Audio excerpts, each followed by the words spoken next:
Hello, today I am going to show you how to clean the outside of your thermomix.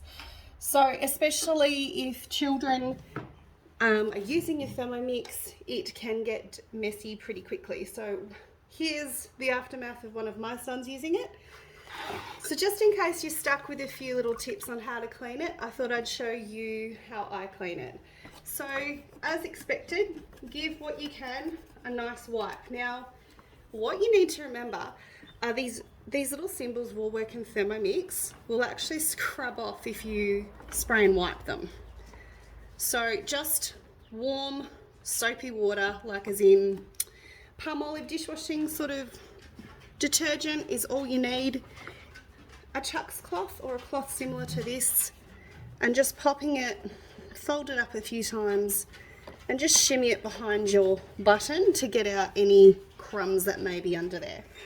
Now, TM5 customers can actually get a knife in and just pop their button off, whereas I don't have confirmation from head office yet that that is okay to do if you have a TM6. So I like to avoid doing it just in case. So just getting all that excess off, and then I'll show you the new little brush I got as well. So you can see he's done a good job just getting in there and wiping. Now, no excess water, just a damp cloth. Pick up what you can, squeeze it out tight. I've got a little bowl of water beside me just to help me get those chunks out of flour. He missed with the flour. Happens to the best of us.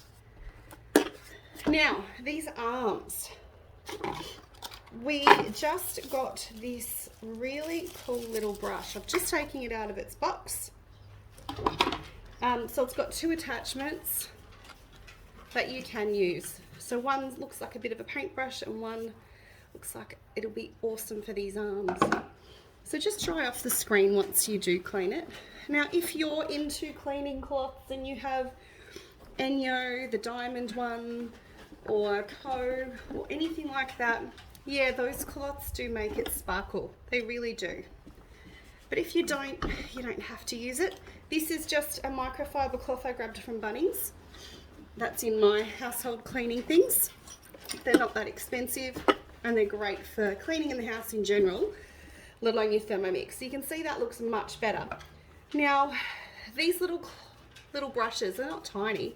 They're good for getting in there. So I just dampen mine a bit and you can scrub.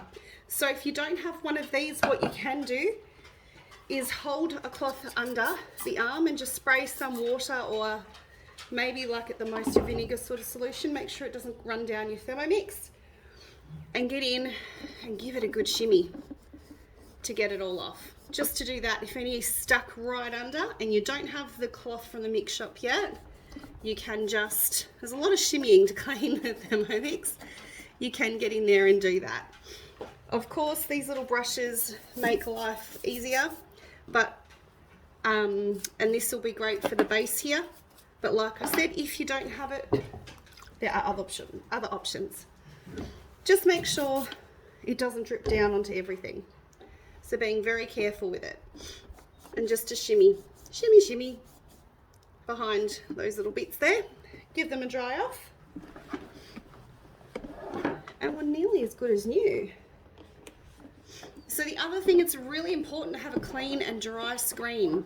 If you don't have a clean screen, it can cause trouble when you're pressing buttons on your Thermomix to mimic you selecting things that perhaps you don't want to select. Now, the outside of these arms, same deal. Give them a wipe like that. You can get your nail if you've got a little bit of a fingernail in, or a toothpick on the back of your cloth so it's protected and it's not going directly on your Thermomix to get in any of these little bits. If you have a big spill and you do find you've got some crumbs around the base, I use a cotton bud.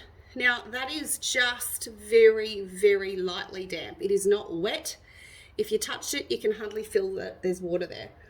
So I use that, especially if I've lost some flour down in this little part here.